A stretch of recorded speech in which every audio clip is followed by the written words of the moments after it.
Hello, world, and welcome back to another episode from Beyond the Matrix. My name is Sarah, and today we're going to be talking about the moon because yesterday I was unable to make my moon video.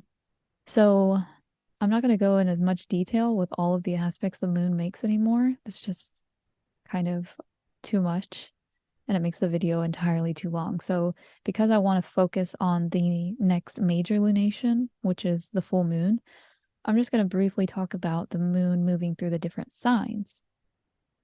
So we're beginning this week with moon in Gemini. That was on Monday, the moon's day. Lundi, Luna's day. And the moon moved through a conjunction with Mars. And I talked about that in my video about Mars today. So I'm going to move right on past that. The moon leaves the conjunction with Mars, and by Wednesday is going to be moving into the sign of Cancer. And the moon's at home in Cancer, the yin domicile of the moon. And that's going to be through into Friday. And then by Saturday, the moon will be moving into Leo, which will be the sign within which the full moon will take place. Yeah, that's going to happen on Sunday, the 5th of February. So the moon in Leo is very creative and self-expressive, or it wants to express itself through creativity and play and theater. And we notice that there are aspect lines to other planets. So the moon here is square to Uranus, and of course is opposing the sun and is reflecting all of the light from the sun, the greatest amount of light from the sun. And during full moons, this is a time of letting things go, of pruning away, and releasing things that no longer serve us. Having Uranus in the mix makes it very eccentric or shocking. It could be very rebellious, the way that we go about expressing ourselves or letting things go. We could be burning bridges in this sense, or there could be some major earthquakes. I've been visited by the spirit of Dionysus, which I think is a good archetype for this full moon. Dionysus was half god, half man, half human, and his mother, Semele, conceived him with the god Zeus. However, Semele's sisters accused her of lying about this and said that she actually had conceived this child with a man, and this angered Zeus, and so Zeus killed Semele. And there is a myth of Dionysus going back to Thebes and denouncing himself as this god, and in kind of vengeance of his mother.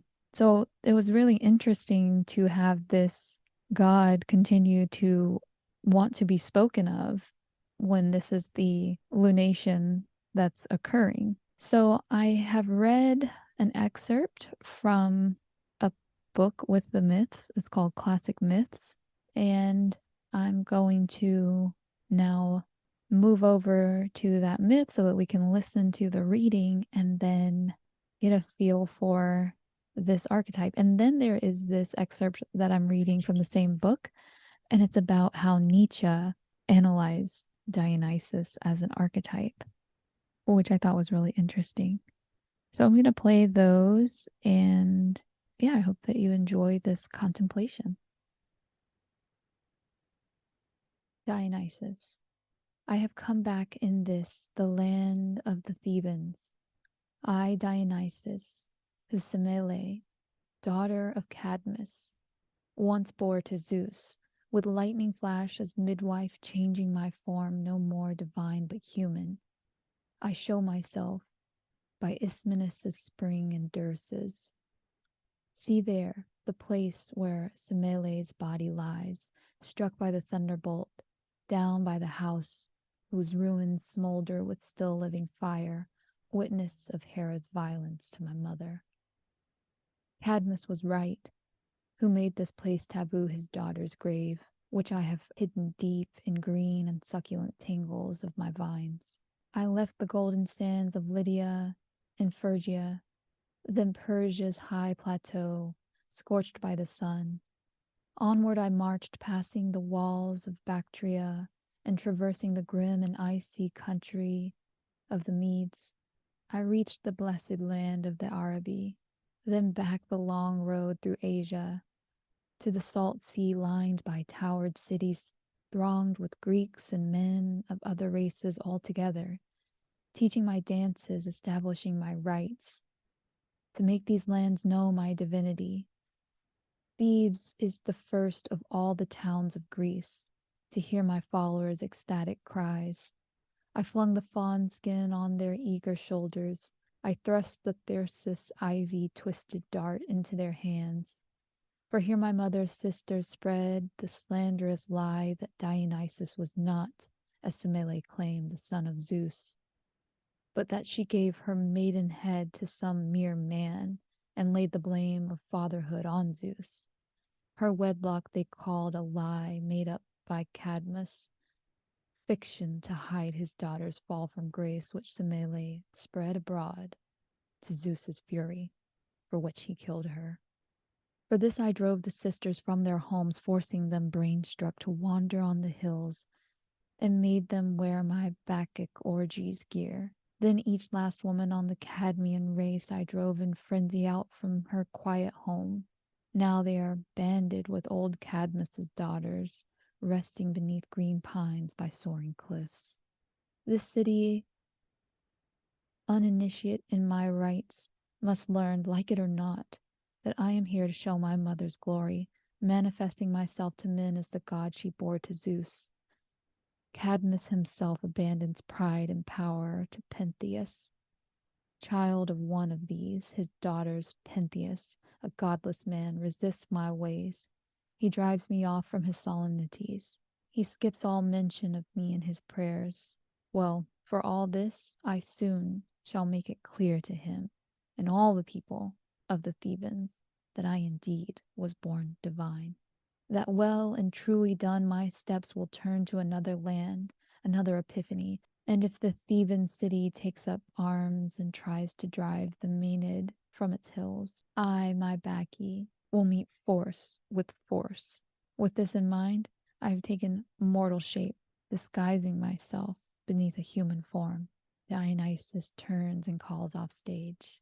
You women who left the Molus, Lydia's wall of defense, band of the devotees, whom I brought from barbarian homelands to follow my steps and travel along with me in my mission.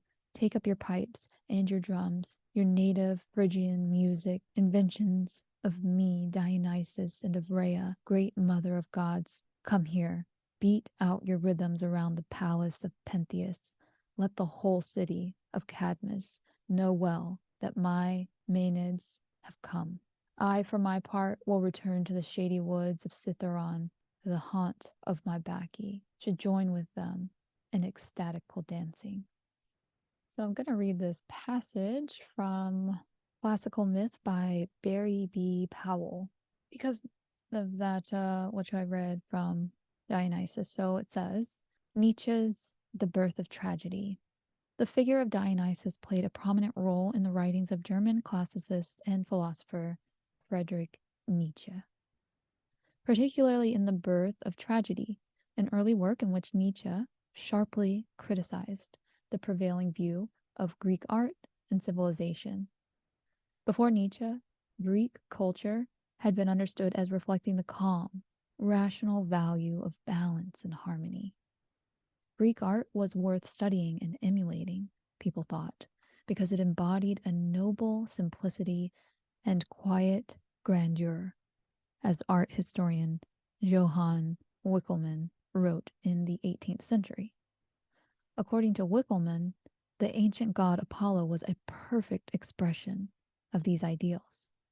But Nietzsche's analysis of the origin of tragedy led him to a different view of Greek culture. He concluded that the creative spirit of the Greeks was embodied not in Apollo, but in Dionysus, the god who represented wild, exuberant emotion, the desire to break through established norms, the longing to be united ecstatically with one's fellow human beings and with nature itself. Nietzsche used classical Greek tragedy to bolster his argument. Greek tragedy consists not only of dialogue between major characteristics, but also of commentary provided by the chorus. Nietzsche viewed dialogue as the Apollonian intellectual part of the genre, but he points out that it was not the first element to develop. Historically, earlier was the chorus, whose members were in origin closely connected with the cult of Dionysus. They appeared as half-goat, half-human satyrs, devotees of the god. This Dionysian element, Nietzsche thought, was essential to the plays performed at Athens in honor of Dionysus. Thus, ancient Greek tragedy must be understood as reflecting a tension between two opposite forces, a synthesis of Apollonian and Dionysian principles. If we overlook the Dionysian element and emphasize only the Apollonian, Nietzsche argued, we'd come to a distorted understanding of Greek tragedy and, more generally, of Greek culture itself. Nietzsche considered his discovery to be important, not only for classicists, but for everyone concerned with the rejuvenation of modern culture, dominated for too long, he thought, by intellectuals following in the footsteps of Greek philosopher Socrates. What the modern world needed was a reawakening of the Dionysian spirit. Quote, "Yes, my friends, believe with me in Dionysian life and the rebirth of tragedy. The age of the Socratic man is over. Put on wreaths of ivy, put the thyrsus into your hand, and do not be surprised when tigers and panthers lie down, fawning at your feet. Only dare to be tragic men, for you are to be redeemed. You shall accompany the Dionysian pageant from India to Greece. Prepare yourselves for hard strife, but believe in the miracles of your God." The Birth of Tragedy, translated by W. Hoffman. Nietzsche's later works continued to develop the idea that modern Western culture, dominated by a slave mentality and by the legacy of Christianity, was in a decadent state, which required radical reform. Proclaiming himself the last disciple and initiate of the god Dionysus, Nietzsche, in Beyond Good and Evil, called for the appearance of a new vitality, a new spirit to be embodied in a superior man who would transcend the petty morality of bourgeois life, much as Dionysus had crossed the boundaries of acceptable behavior in Greek myth. Nietzsche's life ended unhappily. He went insane after contracting syphilis and spent the last 10 years of his life in the care of his family. In this deteriorated mental state, he came to identify even more closely with the Greek god who had inspired him earlier. He sometimes signed his confused, incoherent letters with the name Dionysus.